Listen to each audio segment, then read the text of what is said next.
Hello friends, welcome back to our YouTube channel Neo Homeopathy. ये हमारी organon of medicine का part third है। अभी तक हमने पार्ट फर्स्ट और पार्ट सेकंड कवर कर दिया है। अगर अभी तक आपने वो वीडियो नहीं देखी है तो जाके देख लीजिए। हम पूरी ऑर्गेनन ऑफ मेडिसिन कवर कर रहे हैं BHMS फर्स्ट ईयर के हिसाब से। तो अगर अभी तक आपने हमारे चैनल को सब्सक्राइब नहीं किया हो तो सब्सक्राइब कर लो, और वीडियो को लाइक नहीं किया हो तो वीडियो को लाइक कर दो। चलो आइए देखते हैं। प्रीजुडाइज प्रीजुडाइज का मतलब क्या होता है?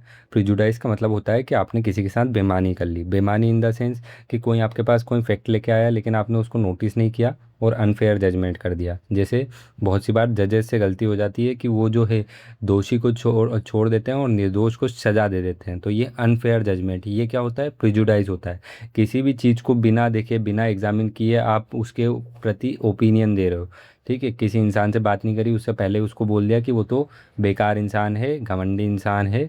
ठीक है, तो ये क्या हो? आप प्रिजुडाइज हो, आपने एक धारणा बना ली है उसके लिए। तो हैनमन सर एफोनिज्म नंबर 6 में बताते हैं कि एक डॉक्टर हमेशा अनप्रिजुडाइज होना चाहिए।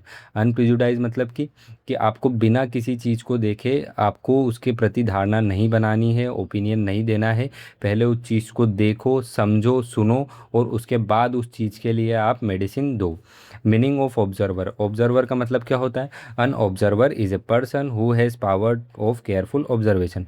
ऑब्जर्वर कौन है? ऑब्जर्वर एक पर्सन है जिसके पास केयरफुल ऑब्जर्वेशन की पावर होती है। अब ऑब्जर्वेशन क्या होता है? ऑब्जर्वेशन मतलब कि कोई भी इंसान आपके पास किसी फैक्ट को लेके आया, ठीक है, तो आप उसको ध्यान से सुने, देखें और उसको समझें और उसके बाद करेक्टली उसके लिए आप अपना ओपिनियन दें।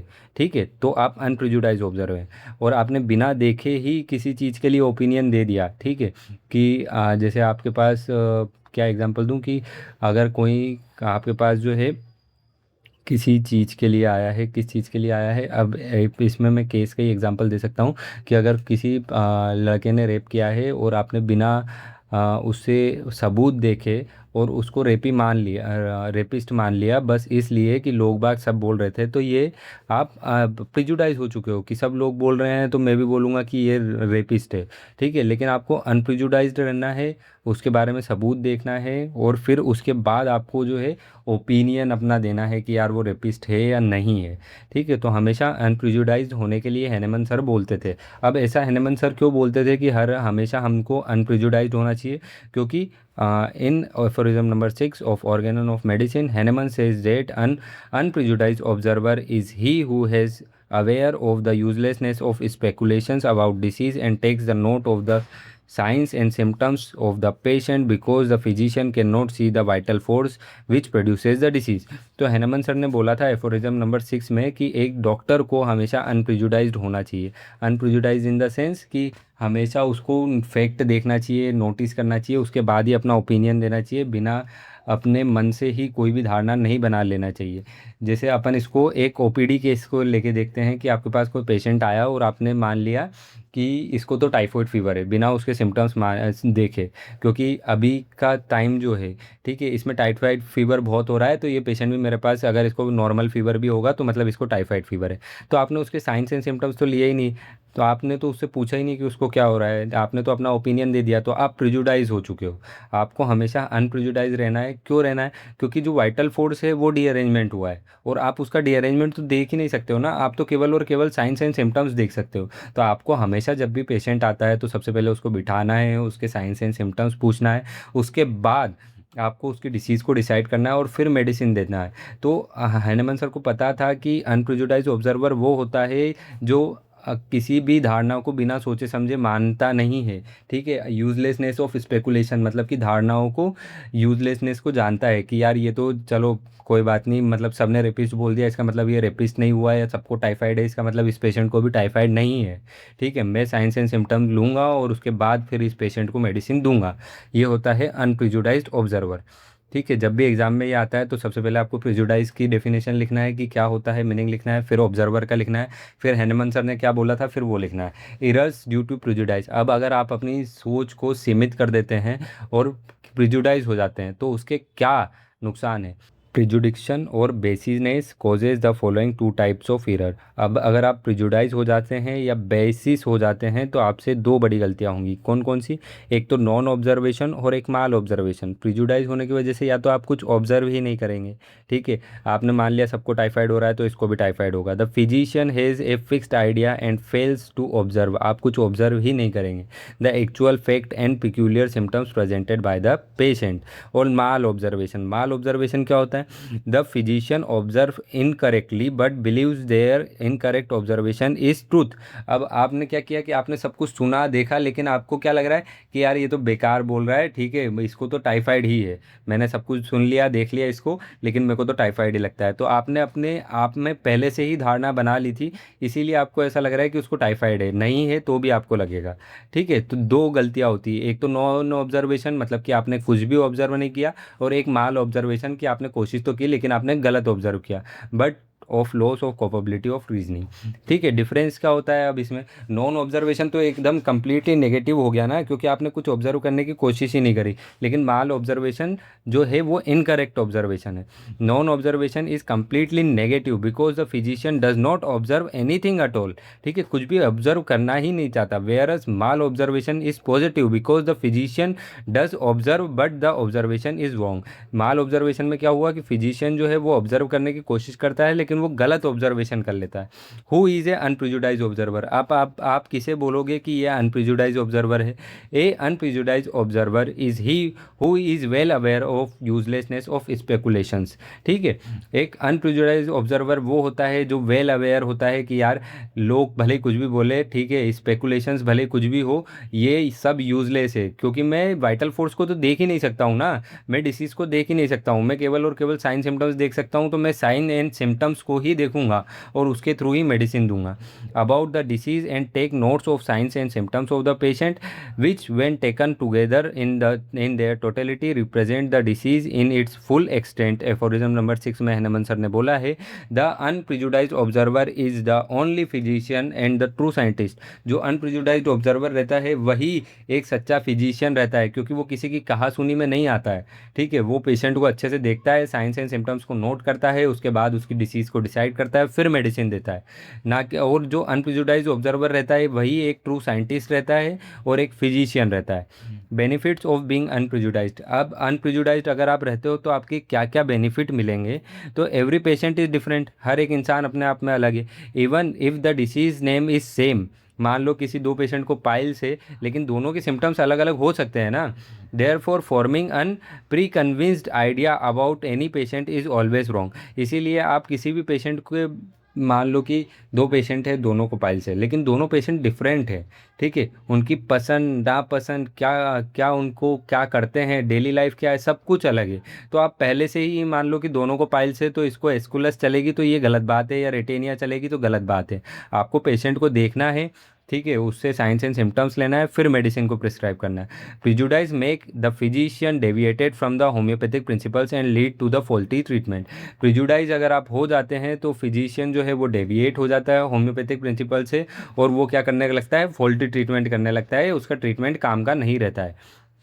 The main benefit of being unprejudiced is correct individualisation. अगर आप अनप्रिजुडाइज रहते हैं तो आप सही तरीके से पेशेंट को इंडिविजुअलाइज कर पाएंगे, ठीक है। Signs and symptoms arises due to the derangement of vital force. कोई भी साइंस एंड सिम्टम्स जो अराइज हुआ है वो वाइटल फोर्स के डीअरेंजमेंट की वजह से हुआ है। By correct observing this symptoms a true totality is form, one patient is different from another and the correct remedy is prescribed, ठीक है। अगर आप अनप्रिजुडाइज रहते हैं तो आप एक पेशेंट को दूसरे पेशेंट से अलग कर पाएंगे, टोटलिटी बना पाएंगे और करेक्ट मेडिसिन प्रिस्क्राइब कर पाएंगे। दस ए अनप्रिजुडाइज्ड ऑब्जर्वर इंश्योर्स एक्यूरेट ऑब्जर्वेशन। इसीलिए जो अनप्रिजुडाइज्ड ऑब्जर्वर रहता है वो एक्यूरेट ऑब्जर्वेशन करता है, प्रॉपर इंडिविजुअलाइजेशन करता है, मतलब कि हर एक पेशेंट को अपने दूसरे पेशेंट से अलग करता है एंड सक्सेसफुली क्योर भी कर सकता है, ठीक है। तो आपको हमेशा और हमेशा अनप्रिजुडाइज रहना है। ये कौन से एफोरिज्म में बोला था? एफोरिज्म नंबर 6 में बोला था। अब आते हैं हम कॉन्स्टिट्यूशन पे। कॉन्स्टिट्यूशन क्या होता है? ठीक है, अब आप सभी को बताया कि कॉन्स्टिट्यूशन क्या होता है, किसी भी चीज़ की बनावट, ठीक है। तो बनावट का मतलब क्या है? अब बनावट का मतलब ये है कि एक इंसान जो है वो दो चीज़ों से मिलकर बना हुआ होता है, उसका माइंड जो है वो दो चीज़ों से मिलकर डेवलप हुआ होता है, एक्सोजीनस फैक्टर और एंडोजीनस फैक्टर। एक्सोजीनस फैक्टर कौन से होते हैं? जो बाहर से मिले होते हैं। और एंडोजीनस फैक्टर कौन से होते हैं? जो मम्मी पापा से मिले होते हैं। Constitution according to Stuart Close, हम इसमें किसकी हिस्ट्री पढ़ेंगे? स्टुअर्ट क्लॉज की। Constitution is that aggregate of hereditary character influenced more और लेस बाय एनवायरनमेंट। अब कॉन्स्टिट्यूशन जो है वो एग्रीगेशन है, एग्रीगेशन मतलब कि इकट्ठा होना। ये एक कॉन्स्टिट्यूशन जो है वो एग्रीगेट है, इकट्ठे हैं, हेरिडिटरी कैरेक्टर सारे ही इकट्ठे हो गए हैं, एक जगह ढेर लग गया है और उस पर कुछ ना कुछ थोड़ा बहुत हल्का इन्वायरमेंट का भी प्रभाव पड़ा है, which determines the individual reaction, जो इंडिविजुअल की रिएक्शन को डिटरमाइन करता है, सक्सेसफुल और unsuccessful to the stress of the environment, कि वो सक्सेसफुली जो इन्वायरमेंट उसे स्ट्रेस दे रहा है उसको झेल पाएगा या नहीं झेल पाएगा। अब इसको ऐसे समझो कि कुछ चीज़ें आपकी आपके पापा के साथ मैच करती होगी, लेकिन कुछ एकदम ही अपोजिट होगी। ठीक है, तो ऐसा थोड़ा ना है कि आप उनके लड़के नहीं हो। कुछ आपके अंदर हेरिडिटरी कैरेक्टर हैं, उनके ऊपर थोड़ा बहुत हो सकता है कि अलग हो, क्योंकि उनके ऊपर इन्वायरमेंट का थोड़ा बहुत प्रभाव पड़ा है, और कुछ चीज़ें एकदम ही अलग होंगी, और वो अलग चीज़ें आपने बाहर से सीखी होंगी, तो वो क्या हो गया? एक्सोजेनस फैक्टर हो गया। फैक्टर ऑफ कॉन्स्टिट्यूशन, क्या फैक्टर्स है कॉन्स्टिट्यूशन के? There are two basic factors involve in the formation of constitution. दो बेसिक फैक्टर हैं, एंडोजीनस है, एक्सोजीनस है। एंडोजीनस एक्सोजीनस प्लस हो गए तो कॉन्स्टिट्यूशन बन गया। एंडोजीनस मतलब क्या हो गया? Hereditary. These factors are inheritated through hereditary. ठीक है, ये फैक्टर्स हमें कहाँ से मिलते हैं? विरासत में मिलते हैं, हमारे मम्मी पापा से, दादा दादी से, नाना नानी से। They maintain a person tendency, susceptibility and reaction to the disease. ये क्या मेंटेन करते हैं? टेंडेंसी मेंटेन करते हैं, ससेप्टिबिलिटी मेंटेन करते हैं, एंड रिएक्शन डेवलप करते हैं, रिएक्शन मेंटेन करते हैं। अब इससे आपको कैसे समझाऊँ? टेंडेंसी इन द सेंस कि अगर मानो कि हम किसी चीज़ की हिस्ट्री लेते हैं कि आपके पापा को कभी हार्ट अटैक आया था, ठीक है, अगर पेशेंट बोलता है हाँ, तो मतलब उसको भी हार्ट अटैक के चांसेस हैं।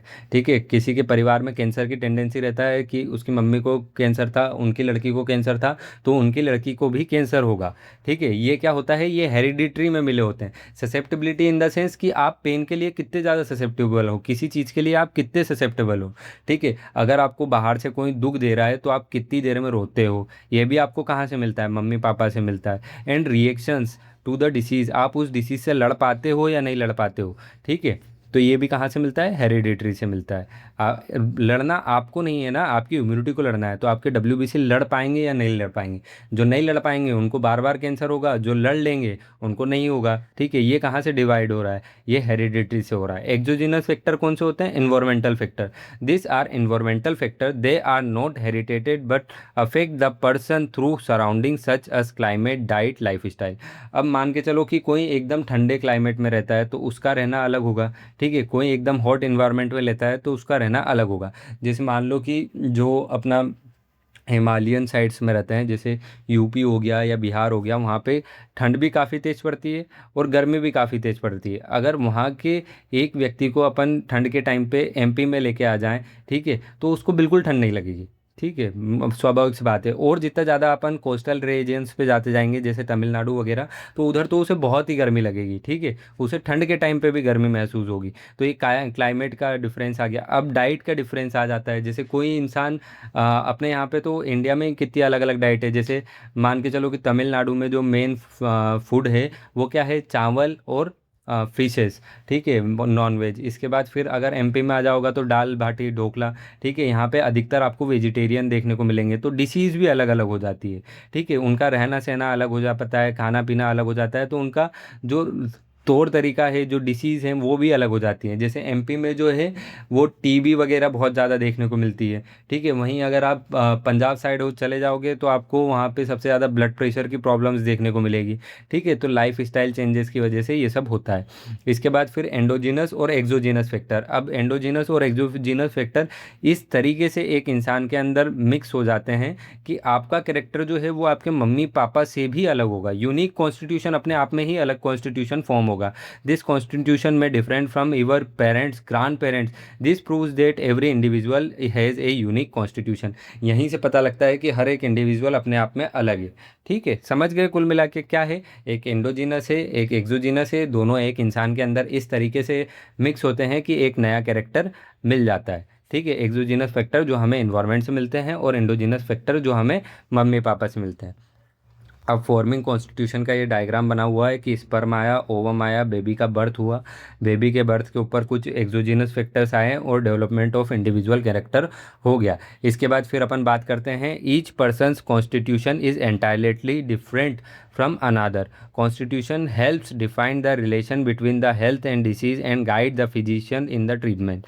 ठीक है, हर एक इंसान का कॉन्स्टिट्यूशन अपने आप में पूरी तरीके से अलग होता है। ठीक है, एंटायरली डिफरेंट होता है। कॉन्स्टिट्यूशन जो है एक रिलेशन बनाता है हेल्थ और डिसीज़ के बीच में, जिसे हम कुछ पढ़ते हैं कि ल्यूकोफेगमेटिक कॉन्स्टिट्यूशन। ठीक है, इसके बाद sanguine temperament, sanguine constitution, TB का कॉन्स्टिट्यूशन अलग होता है। तो कॉन्स्टिट्यूशन का सेंस क्या होता है कि कुछ कॉन्स्टिट्यूशन पे कुछ पर्टिकुलर मेडिसिन बहुत अच्छा एक्ट करती है एंड गाइड करती है फिजिशियन को ट्रीटमेंट के लिए। अब वही कॉन्स्टिट्यूशन अपन यहाँ पे पढ़ेंगे कि कितने टाइप के कॉन्स्टिट्यूशन है। सब तो मैंने नहीं लिखे हैं, आंसर कवर करने के हिसाब से लिखे हैं। टाइप ऑफ कॉन्स्टिट्यूशन, तो सबसे पहला आता है हमारा स्क्रोफुलस constitution.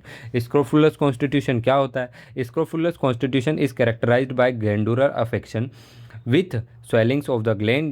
The person is generally weak and wounds heal slowly. This constitution developed due to the combination of psora and syphilis. अब ये किसकी वजह से डेवलप हो रहा है? सोरा और सिफिलिस के कॉम्बिनेशन की वजह से हो रहा है। अब इस कॉन्स्टिट्यूशन के पर्सनस कैसे रहते हैं कि इनको ग्लैंड्स का अफेक्शन बहुत ज़्यादा रहता है। ग्लैंड्स का अफेक्शन इन द सेंस कि कोई सी भी ग्लैंड हुई, सलाइवरी ग्लैंड हुई, ठीक है, इसके बाद अपने लिम्फ नोड हुए, ठीक है, इसके बाद अपनी गैस्ट्रिक ग्लैंड हुई, तो ये सब हमेशा ही इन्हीं में डिसीज़ होगी और ग्लैंड्स जो हैं वो बहुत जल्दी स्वेल हो जाएंगी और पर्सन जो है वो बहुत ज़्यादा वीक रहेगा। उसके जो भी घाव है वो बहुत धीरे धीरे भरेंगे। ठीक है, ऐसा जब पर्सन देखो तो उसका मतलब क्या है कि वो स्क्रोफुलस कॉन्स्टिट्यूशन का है। हाइड्रोजिनोइड कॉन्स्टिट्यूशन, हाइड्रो मतलब क्या होता है? वाटर। ठीक है, तो ऐसे पेशेंट को हमेशा वाटर की वजह से या ह्यूमिडिटी की वजह से इसकी कंडीशन ख़राब होती है। ठीक है, कुछ पेशेंट जो रहते हैं वो हमेशा यूँ बोलते हैं कि मैं गर्मी में ही बीमार पड़ता हूँ, कुछ ये बोलते हैं कि मैं साल भर अच्छा रहता हूँ लेकिन बारिश में बीमार होता हूँ। तो वो बारिश में ही बीमार होता हूँ वो कौन से कॉन्स्टिट्यूशन में आ जाएंगे? हाइड्रोजिनोइड कॉन्स्टिट्यूशन में आ जाएंगे। Hydrogenoid constitution so increase susceptibility to humidity, humidity के प्रति उनकी ससेप्टेबिलिटी जो है वो बढ़ जाती है। Even a small quantity of water aggravates the complaint. It develops from the combination of psora and sycosis where increase of water content in the body causes aggravation. ठीक है, थोड़ा भी वाटर कंटेंट अगर बॉडी के अंदर बढ़ता है तो उसकी कंप्लेंट्स क्या होगी? एग्रावेट होगी, मतलब उस पर डिसीज होने के चांसेस रहेंगे। ल्यूकोफेगमेटिक कॉन्स्टिट्यूशन, ल्यूकोफेगमेटिक कॉन्स्टिट्यूशन क्या होता है? Is seen in flabby individuals with pale and loose skin. तो ये कैसे पेशेंट रहते हैं? ये थोड़े फ्लेबी रहते हैं, मतलब कि थोड़े मोटे टाइप में रहते हैं, लेकिन ये जो मोटापन है ये हमेशा नकली होता है। नकली मोटापन क्यों बोला मैंने? क्योंकि ये हमेशा पीले दिखेंगे और इनकी स्किन जो है वो लूज रहेगी। ठीक है, and the person is chilly. ठीक है, मोटा है लेकिन उसको ठंड लग रही है। And the all complaints are aggravated by cold, cold से एग्रावेट होती है। ठीक है, तो जो मोटे इंसान होते हैं जो वाकई में मोटे रहते हैं, ठीक है, उनको ठंड कम लगती है, लेकिन ये नकली का मोटा है, ये ल्यूकोफेगमेटिक कॉन्स्टिट्यूशन है। ये पीला दिखेगा, इसके अंदर ब्लड की कमी होगी, इसकी स्किन लूज रहेगी, ये बहुत ज़्यादा ठंड में, इसको बहुत ज़्यादा ठंड लगेगी। ठीक है, ऑक्सीजिनोइड कॉन्स्टिट्यूशन। अब ऑक्सीजिनोइड कॉन्स्टिट्यूशन क्या होता है? ऑक्सीजिनोइड कॉन्स्टिट्यूशन वो होता है कि जिसमें थोड़ा भी ऑक्सीजन में अगर चेंजेस आया तो उसको दिक्कतें देखने को मिलेगी। इस constitution characterized by the aggravation of complaint due to the changes in the quality of oxygen and carbon. ठीक है, ये ऑक्सीजन और कार्बन की क्वालिटी के चेंजेस की वजह से या क्वांटिटी के चेंजेस की वजह से इसकी सारी कंप्लेंट एग्रावेट होती है। Carbon nitrogenoid constitution is mark by intolerance of carbon and nitrogen and aggravate all complaint. ऐसे पेशेंट जो कार्बन या नाइट्रोजन के संपर्क में थोड़ा भी आते हैं तो उनकी कंप्लेंट्स बढ़ जाती है। उनको कौन सा कॉन्स्टिट्यूशन का नाम दिया है? Carbon nitrogenoid constitution. Neuropathic constitution, neuropathic constitution जो है वो नर्वस सिस्टम से रिलेटेड है, ब्रेन से रिलेटेड है। इनकी सारी कंप्लेंट्स हमें कहीं को देखने को मिलेगी? ब्रेन की, नर्व्स की। Such persons are easily excited and depressed.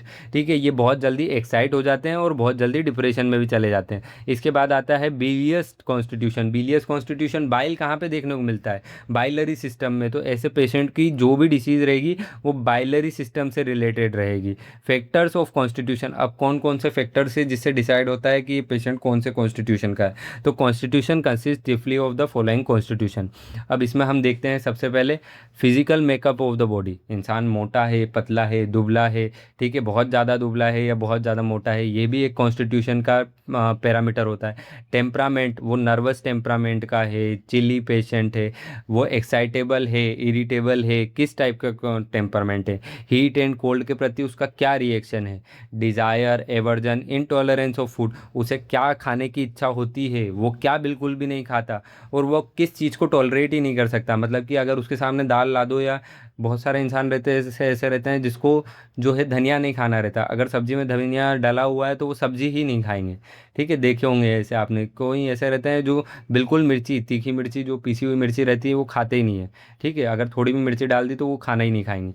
तो ये क्या हो गया, डिज़ायर, ठीक है, एवर्जन और इंटॉलरेंस ऑफ फूड। मियाज्म कौन सा है, डाइथिसिस कौन सी है, डाइथिसिस इन द सेंस कि किस डिसीज़ के प्रति वो बहुत ज़्यादा ससेप्टेबल हैं, ससेप्टेबिलिटी एंड रिस्पॉन्स, ठीक है, कैसा रिस्पॉन्स देते हैं वो किसी चीज़ के लिए, एडिक्शन क्या है उनका, हैबिट्स क्या है, एक्सेट्रा। ये सब मिलके क्या बनाती है, एक इंसान का कॉन्स्टिट्यूशन बनाती है। थेरेपेटिक इंपॉर्टेंस, अब इसे हमें क्या इंपॉर्टेंस देखने को मिलेगी, इंडिविजुअलाइज कर पाएंगे। अगर हमने किसी का कॉन्स्टिट्यूशन निकाल लिया तो हम उसको बाकी सारे जो इतने सारे पेशेंट हैं उन सबसे अलग कर लिया। Constitution is the character that allows for the individualisation of one person from another. Remedy selection based on this unique character, ठीक है, ये यूनिक है। होम्योपैथी में क्या ढूंढते हैं, यूनिकनेस ही तो ढूंढते हैं। तो इस यूनिक कैरेक्टर के ऊपर बेस्ड करके ए स्पेसिफिक होम्योपैथिक रेमेडी हम दे सकते हैं, जिसको क्या नाम देते हैं, कॉन्स्टिट्यूशनल रेमेडी देते हैं। Can be prescribed as different drug have different affinity for different constitution. कुछ ड्रग जो है कुछ कॉन्स्टिट्यूशन पे बहुत अच्छा काम करते हैं। अगर आपने किसी पेशेंट का कॉन्स्टिट्यूशन पहचान लिया तो उसको वो ड्रग दे दो, वो काम करेगा ही करेगा। अब कॉन्स्टिट्यूशनल डायग्नोसिस, कॉन्स्टिट्यूशन का डायग्नोसिस कैसे करते हैं, क्या होता है कॉन्स्टिट्यूशनल डायग्नोसिस। कॉन्स्टिट्यूशनल डायग्नोसिस का मतलब होता है कि कोई सा भी इंसान हेल्थी स्टेट में आप उसकी पिक्यूलरिटीज़ को समझें, उसको इंडिविजुअलाइज करें। तो इसकी डेफिनेशन क्या है, constitutional diagnosis means the assessment, assessment मतलब कि समझना, उनको एक जगह इकट्ठा करना, ऑफ द पिक्यूलरिटीज़, ठीक है, जो भी इंसान की पिक्यूलरिटीज़ है, मतलब कि वो बाकी इंसान से क्या अलग है, उसमें क्या खास है, of an individual during his और हर अपेरेंटली हेल्थी स्टेट। जब आप किसी की पेशेंट की हिस्ट्री लो और उसकी हेल्थी स्टेट में, ठीक है, डिसीज़ कंडीशन में वो आपके पास आएगा, लेकिन हेल्थी स्टेट में अगर आप ये सब उसका नोट डाउन कर सको, ये जो अपने पास 7-8 बातें लिखी हैं ये सब अगर आप उसकी पता लगा सको, तो मतलब आपने उसका कॉन्स्टिट्यूशनल डायग्नोसिस कर लिया। लेकिन कौन सी स्टेट में, हेल्थी स्टेट में, ठीक है। This peculiarities pretend to the individual of the patient even when he is apparently healthy। ठीक है, ये peculiarities जो है ये इंडिविजुअलिटी को शो करते हैं पेशेंट की जब वो हेल्थी कंडीशन में रहता है, और जब वो बीमार होता है तो ये जो उसकी peculiarities रहती है ये मॉडिफाई हो जाती है, मतलब बदल जाती है या क्वालिफाई हो जाती है, मतलब कि बढ़ जाती है या घट जाती है जब वो डिसीज़ कंडीशन से सफ़र कर रहा होता है। ठीक है, तो अगर हम किसी पेशेंट की हेल्थी कंडीशन में ये सारी चीज़ें निकाल सकते हैं तो ये सब हमें पर्सन डायग्नोसिस हेल्प करेगी। पर्सन डायग्नोसिस हेल्प करेगी तो हम रेमेडी सिलेक्ट कर पाएंगे, हम एक पेशेंट को दूसरे पेशेंट से अलग कर पाएंगे और होम्योपैथिक मेडिसिन प्रिस्क्राइब कर पाएंगे। अब हमारे पास 3 तरीके होते हैं कॉन्स्टिट्यूशनल डायग्नोसिस करने के। ठीक है, to understand the patient independently of the disease the following 3 type of the constitutional diagnosis are done. हम पेशेंट को डिसीज से अलग करके समझेंगे, क्योंकि हम हेल्थी कंडीशन में समझ रहे हैं ना, तो डिसीज़ वाला हिस्सा तो अपन ने छोड़ ही दिया कि जब इंसान हेल्थी कंडीशन में था, जब उसकी क्या कॉन्स्टिट्यूशन था वो हम डायग्नोसिस करने की कोशिश करेंगे। तो उसके पास, उसके लिए हमारे पास 3 रास्ते हैं। Acute constitutional diagnosis, acute constitutional diagnosis क्या होता है, it is done by observing the peculiar feature of the individual during her apparently healthy state.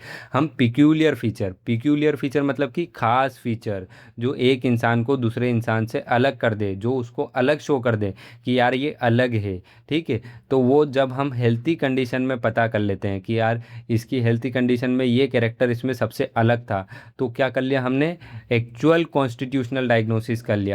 Only then can the physician clearly perceive what is to be cured in the every individual case. अब जब आपने healthy condition में पता कर लिया कि क्या था वो हेल्थी कंडीशन, मतलब आपने उसकी नॉर्मल स्टेट पता कर ली, तो आपको पता लग जाएगा कि इसमें कम हुआ है या ज़्यादा हुआ है। अगर ज़्यादा हुआ है तो उसको कम करना है, या कम हुआ है तो उसको ज़्यादा करना है, तो आप क्योर कर सकेंगे। डेवलपमेंटल कॉन्स्टिट्यूशनल डायग्नोसिस, अब ये क्या होता है, it is done by studying the different phases through which the patient has passed.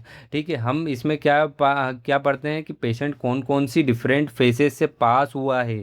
ठीक है, कौन कौन सी चीज़ें उसने उतार चढ़ाव ज़िंदगी में देखे हैं, to reach the his present psychosomatic constitution. Psychosomatic मतलब कि अब उसकी जो मेंटल स्टेट है वो किन किन कॉन्स्टिट्यूशन, किन किन फेसेस की वजह से है, क्या उतार चढ़ाव उसने ज़िंदगी में देखे हैं कि आज उसकी मेंटल स्टेट इस कंडीशन में आ चुकी है, इंक्लूडिंग हेरिडिटरी इन्वेस्टिगेशन।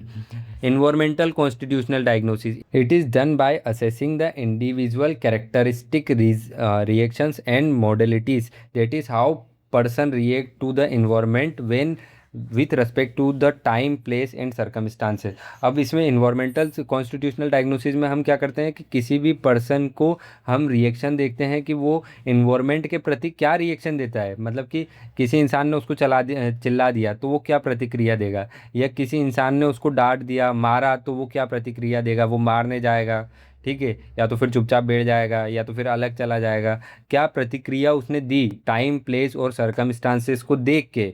तो जब हम ये डायग्नोसिस कर लेते हैं तब हमने क्या कर लिया, इन्वायरमेंटल कॉन्स्टिट्यूशनल डायग्नोसिस कर लिया।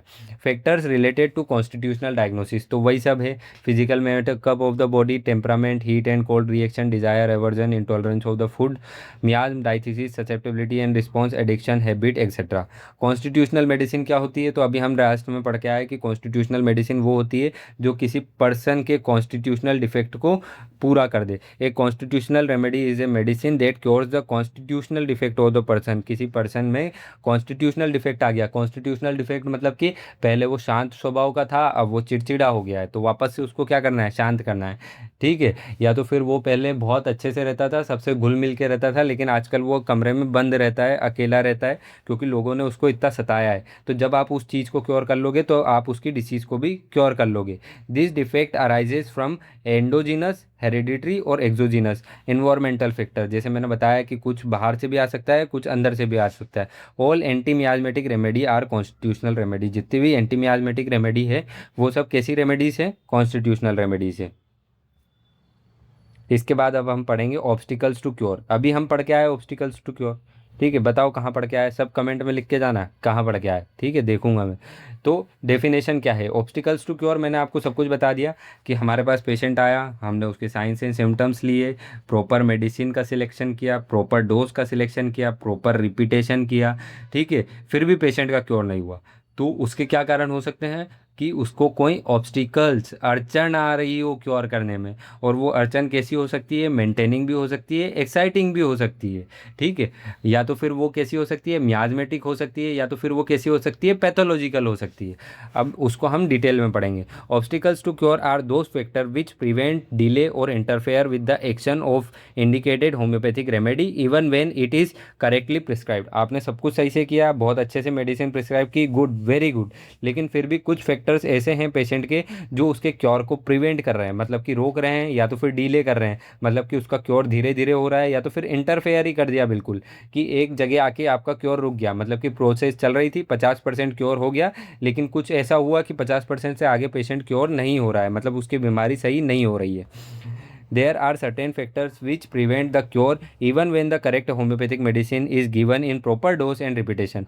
कुछ फैक्टर्स ऐसे होते हैं जो क्योर को रोक देते हैं, एकदम बंद कर देते हैं, इवन आफ्टर आपने बहुत अच्छे से डोज का सिलेक्शन किया हो, बहुत अच्छे से मेडिसिन सिलेक्ट की हो, बहुत अच्छे तरीके से रिपीट की हो। This factor blocks the action of the medicine. वो क्या करते हैं कि जो मेडिसिन का एक्शन है उसको ही ब्लॉक कर देते हैं। And are called obstacles to cure, और उसको हम किस नाम से जानते हैं, ऑब्स्टिकल्स टू क्योर के नाम से जानते हैं। Therefore, a physician must identify these obstacles in every individual case and remove them to achieve permanent cure। अब इसीलिए एक फिजिशियन को हमेशा आइडेंटिफाई करना चाहिए, हमेशा पता होना चाहिए कि क्या ऑब्स्टिकल्स ऑफ क्योर हैं पर्टिकुलर केस के मामले में, और उसको कैसे हटाना है, ठीक है।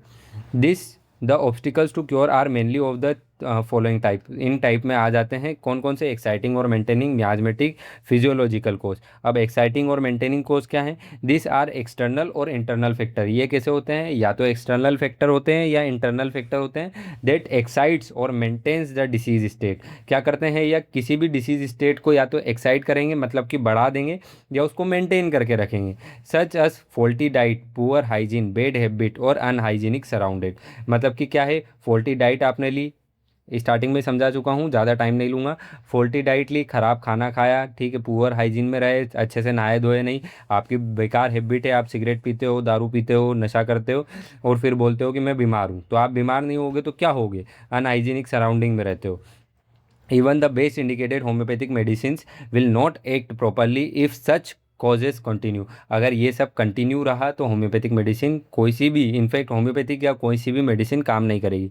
For example, a patient with A chronic diarrhoea, उसको लंबे समय से डायरिया था, may not improve despite correcting treatment. आपने बहुत अच्छे से उसका केस लिया, बहुत अच्छे से ट्रीटमेंट किया उसका, if he continues to take unsuitable diet. अब कुछ मान लो कि कुछ इंसान वो ऐसा कुछ खा रहा है जिससे उसको डायरिया ही होगा, ठीक है, जैसे जो उसको पच ही नहीं रहा है, ठीक है, मतलब कि बहुत ज़्यादा फेट का खाना खा रहा है, ठीक है, बहुत ज़्यादा हाई रिच खाना खा रहा है, तो वो क्या होगा फिर कि वो उसको पचेगा ही नहीं, तो उसको हमेशा डायरिया बना ही रहेगा। Removal of maintaining course is essential for lasting cure. अगर आपको लंबे समय तक क्योर को चलाना है, मतलब कि परमानेंटली क्योर को चलाना है, तो मेंटेनिंग कोर्स को हटाना जरूरी है। मियाजमेटिक कोर्स क्या होता है? In chronic miasmatic disease the miasm में act as obstacles in the case, ठीक है। तो क्या होता है कि जो क्रोनिक मियाजमेटिक डिसीज़ होती है, chronic miasmatic disease in the sense जो आपको मम्मी पापा से मिला है, मियाज जो है जो आगे से मिलती जा रही है, तो कोई सी लंबी समय से आपको डिसीज़ है और वो मियाजमेटिक है,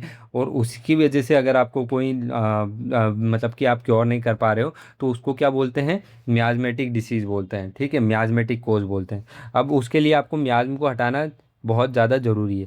such miasm are to be treated by indicated anti miasmatic remedy in order to cure the case permanently. अगर किसी केस को आपको परमानेंटली क्योर करना है तो मियाजमेटिक में एंटी मियाजमेटिक मेडिसिन देना जरूरी है। फिजियोलॉजिकल कोज, पैथोलॉजिकल कोज। पैथोलॉजिकल क्या होता है? Disease is the morbid process of functioning of the vital force, ठीक है। डिसीज़ क्या होती है? मॉर्बिड प्रोसेस होती है। मॉर्बिड मतलब कि खराब प्रोसेस, बेकार प्रोसेस, किसी काम की प्रोसेस नहीं। तो डिसीज़ क्या है? खराब प्रोसेस है, ठीक है, खराब करने वाली प्रोसेस है, जो किसी भी बॉडी के वाइटल फोर्स के फंक्शनिंग को क्या कर देती है? खराब कर देती है। If this process is unchecked, अगर ये आपको पता नहीं लगा, अनचेक्ड रहा, which eventually leads to the structural changes, और वो क्या होगा फिर? स्ट्रक्चरल चेंजेस कर देगा। दिस स्ट्रक्चरल चेंजेस में ऑफ टू टाइप कैसे होते हैं? रिवर्सिबल और irreversible. This irreversible tissue changes act as obstacles to cure restoring previous healthy condition, ठीक है। अब इरिवर्सिबल हो गया, ई रिवर्स मतलब कि आप रिवर्स ले ही नहीं सकते हो, ठीक है, मतलब कि आप वापस से उसको रिवर्स उल्टा नहीं कर सकते हो। तो अब जब आप उल्टा नहीं कर सकते हो किसी टिश्यू के चेंजेस को, तो वो क्योर कर ही नहीं सकते हो। Obstacles to cure restoration previous healthy condition में आप जा ही नहीं सकते हो, पीछे जा ही नहीं सकते हो। Importance of knowing obstacles to cure, क्या इंपॉर्टेंस है अगर आपने पता कर लिया कि ये ऑब्स्टिकल्स टू क्योर है तो?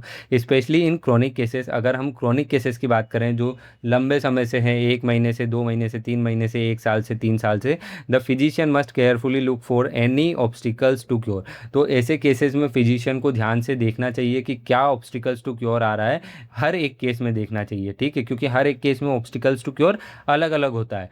Unless the obstacles are identify and remove to cure can not be expected. अगर आप जब तक जो है कि ऑब्स्टिकल्स टू क्योर को आइडेंटिफाई नहीं कर लेते, ऑब्स्टिकल्स को आइडेंटिफाई नहीं कर लेते, तब तक आप ट्रू क्योर मतलब कि परमानेंट रिलीफ पेशेंट को नहीं दे पाएंगे। कोजा हेलो ओकेशनलिस्ट means friends, the welcome back to exciting our और यूट्यूब मेंटेनिंग चैनल कोर्स नियो of a homoeopathy. Disease. It आज का रिफर्स टू हमारा एनी टॉपिक है फैक्टर दैट कोजा कैन प्रोड्यूस और ओकेशनलिस। Maintain a disease condition in a person. तो एक्साइटिंग कोर्स और मेंटेनिंग कोर्स को ही कोजा ओकेशनलिस बोलते हैं। अब एग्जांपल लेके समझो एक्साइटिंग कोर्स का। अगर कोई इंसान बाहर बारिश में भीग के अंदर आया है तो उसे सर्दी, खांसी, बुखार, जुकाम होगा ही होगा, तो ये क्या हो गया? एक्साइटिंग कोर्स हो गया। अगर कोई इंसान की बैक पेन हो रही है, कमर दर्द हो रहा है और वो डेली जिम जाता है और 50 किलो वेट उठाता है, तो ये 50 किलो वेट उठाना जो है ये मेंटेनिंग कोर्स है, ठीक है। अगर कोई इंसान जो है उसे अस्थमा है और वो बाहर ठंडी हवा में जाता है तो उसे अस्थमेटिक अटैक आएंगे ही आएंगे। ये क्या है, ये एक्साइटिंग कोस है। अगर किसी को फ्लावर्स से एलर्जी है और वो फ्लावर्स की खुशबू सूंघता है तो उसे या तो चक्कर आ सकते हैं या हिस्टीरिया हो सकता है, तो इसे क्या बोलते हैं, ये भी एक्साइटिंग कोस है। ठीक है, तो ये क्या होते हैं, एक्साइटिंग और मेंटेनिंग कोस को ही कोजा ओकेशनलिस कहा गया है। A foreign body in an organ causing inflammation, कोई भी फॉरेन बॉडी अगर हमारी बॉडी के अंदर है, जैसे बैक्टीरिया, वायरस, फंगाई, प्रोटोजोआ, कुछ भी अगर हमारी बॉडी के अंदर है तो इन्फ्लामेशन कोस करेगा ही करेगा। इसके बाद हम बात करते हैं एक्साइटिंग कोस की। Exciting cause may be defined as the cause which excites a disease condition. ठीक है, एक्साइटिंग कोस को हम इस तरीके से दर्शाते हैं कि वो कोई सी भी डिसीज को एक्साइट करता है, आइदर एक्यूट डिसीज और एक्यूट एक्साबरेशन ऑफ क्रोनिक डिसीज। या तो वो एक्यूट डिसीज को एक्साइट करेगा या तो फिर वो क्रोनिक डिसीज के एक्यूट एक्साबरेशन को एक्साइट करेगा। ठीक है, अब इसको एग्जांपल से समझ लो। एक्यूट डिसीज कैसी होती है, बारिश में भीग के इंसान आया, उसे सर्दी खांसी बुखार जुकाम हो गया, ये क्या हो गया, ये एक्यूट डिसीज हो गई, अपने आप क्योर भी हो जाएगी। अब क्रोनिक डिसीज का एक्यूट एक्साबरेशन क्या होता है, क्रोनिक डिसीज जो है वो अस्थमा है और वो इंसान बाहर ठंडे मौसम में गया, उसकी वजह से उसे अस्थमेटिक अटैक आया, तो ये क्या बोलते हैं, एक्यूट एक्साबरेशन ऑफ क्रोनिक डिसीज बोलते हैं। So it is responsible for both acute diseases and acute exacerbation in chronic diseases. It is also produce indisposition। ठीक है, ये indisposition में प्रोड्यूस करता है और ये दो तरीके से बीमारी प्रोड्यूस करता है, या तो वो acute disease प्रोड्यूस करेगा या तो फिर वो chronic disease का acute exacerbation प्रोड्यूस करेगा। Types of exciting cause, exciting cause के दो टाइप होते हैं। ठीक है, एक तो होता है इंडिविजुअल कोस, एक होता है कलेक्टिव कोस। इंडिविजुअल कोस से ही समझ जाएंगे, वो कोस जो एक पर्सन को इफेक्ट करे, जैसे कोई इंसान अच्छे से खाना नहीं खा रहा है, पुअर तरीके से रह रहा है, पुअर हाइजीन से रह रहा है, ठीक है, एक्सरसाइज नहीं कर रहा है, अच्छे से नींद नहीं ले रहा है, रेस्ट नहीं कर रहा है, तो ये क्या हो गया, ये हो गया इंडिविजुअल कोस। इसमें फिजिकल और मेंटल स्ट्रेस भी आ सकते हैं जो एक इंसान की डिजीज कंडीशन को एक्साइट कर देते हैं। इसके बाद अपन आते हैं कलेक्टिव कोस पे। कलेक्टिव कोस में कोई से भी इन्वायरमेंटल कोज आते हैं, जैसे क्लाइमेट चेंज हो गया, टेम्परेचर बढ़ना या घटना हो गया, ठीक है, फ्लड हो गया, इसके बाद अपना सुनामी हो गया, कुछ भी, ठीक है, डिजास्टर हो गया या तो फिर वॉर हो गई, तो ये वो कलेक्टिव कोज उसे बोलते हैं जो एक साथ पूरी सोसाइटी को इफेक्ट करे या पूरे एक लार्ज पीपल को, लार्ज क्वांटिटी ऑफ पीपल को इफेक्ट करे, उसको क्या बोलते हैं, कलेक्टिव कोज। कलेक्टिव कोज में एक्यूट मियाज्म भी आते हैं, acute miasm due to disaster like war, flood और फेमाइन। ठीक है, इसके बाद फिर हमारे पास क्या आता है, role of exciting causes in diseases. अब अच्छा ये बताओ कि सर हमने ठीक है पढ़ लिया एक्साइटिंग कोज और मेंटेनिंग कोज, तो अब रोल क्या है एक्साइटिंग कोज का, हमें क्यों जानना जरूरी है, तो वही in acute diseases. Acute diseases occur due to activation of latent psora. Acute diseases किस वजह से होती है कि लेटेंट सोरा, जो सुप्त अवस्था में जो सोरा सो रहा है, उसकी वजह से जो वो अब जाग चुका है, किसकी वजह से, एक्साइटिंग कोज की वजह से। फैक्टर्स लाइक ओवर ईटिंग और overheating triggers this latent psora. अगर कोई इंसान ज़्यादा खाएगा या उसे ज़्यादा गर्मी में रखा जाएगा तो उसकी वजह से क्या होगा कि ये लेटेंट सोरा ट्रिगर हो जाएगा। This exciting cause temporary brings the disease into action. तो एक्साइटिंग कोज की वजह से कोई सी भी डिसीज़ उसे टेम्परेरी तौर पे होगी ही होगी, जैसे ओवर ईटिंग की वजह से इंडाइजेशन, ब्लोटिंग, गैस बनना, ये सब हो जाएगा। इसके बाद ओवर हीटिंग की वजह से उसे बहुत सारी डिसीज़ होगी, जैसे बुखार आ सकता है, कमजोरी आ सकती है। In chronic disease, chronic disease में क्या होता है, chronic miasm, psora, syphilis, sycosis remains inactive in favourable condition. ठीक है, favourable condition in the sense इंसान अच्छी तरीके से रह रहा है, अच्छा खा रहा है, अच्छा पी रहा है, तो क्रोनिक मियाज जो रहते हैं वो सुप्त अवस्था में रहते हैं। लेकिन जैसे ही अनफेवरेबल कंडीशन आती है, जैसे ज़्यादा गर्मी, ज़्यादा ठंडी, पुअर हाइजीन तरीके से रहना, तो ये जो क्रोनिक मियाज है ये एक्टिव हो जाते हैं और ये सिम्टम्स देते हैं फिर हमें कि हाँ हम एक्टिव हो चुके हैं, तो इनको हटाना जरूरी है। Cold exposure triggers an asthma attack, cold attacks example, cold exposure triggers an asthmatic attack, cold act as an exciting cause. ठीक है, वही मैंने आपको बताया जो अस्थमा वाला एग्जाम्पल दिया था। थेरेपेटिक इंपॉर्टेंस क्या है, अब डॉक्टर के लिए ये सब जानना क्यों ज़रूरी है कि ये एक्साइटिंग कोर्स है या मेंटेनिंग कोर्स है। Help in selecting remedy, importance in both acute and chronic diseases. Example, cold डैम्प वेदर्स में जो मेडिसिन काम करती है वो रस्टॉक्स, डल्कामारा, नेट्रम सल्फ, और या इंजरी के लिए जो काम करती है वो अर्निका। अब इसमें ये लिखा हुआ है कि ये डॉक्टर्स के लिए क्यों ज़रूरी है, क्योंकि डॉक्टर्स के लिए इसलिए ज़रूरी है कि होम्योपैथी में कुछ मेडिसिन्स बहुत स्पेसिफिक होती हैं जो स्पेसिफिक कंडीशन में काम करती है। जैसे कोल्ड डैम्प वेदर आया तो उस टाइम पे रस्टॉक्स, टल्कामारा, नेट्रम सेल्फ सबसे ज़्यादा यूज़ की जाती है। इसके बाद maintaining course definition, any avoidable noxious influence which is responsible for the prolongation और maintenance of the chronic diseases process or development of false or pseudo chronic diseases is known as maintaining cause. It is also known as obstacles to cure. ठीक है। अब maintaining कोज क्या होता है? Maintaining कोज वो होता है जैसे अवॉइडेबल नॉक्शियस इन्फ्लुएंस, ऐसी चीज़ जिसको आप अवॉइड कर सकते हो।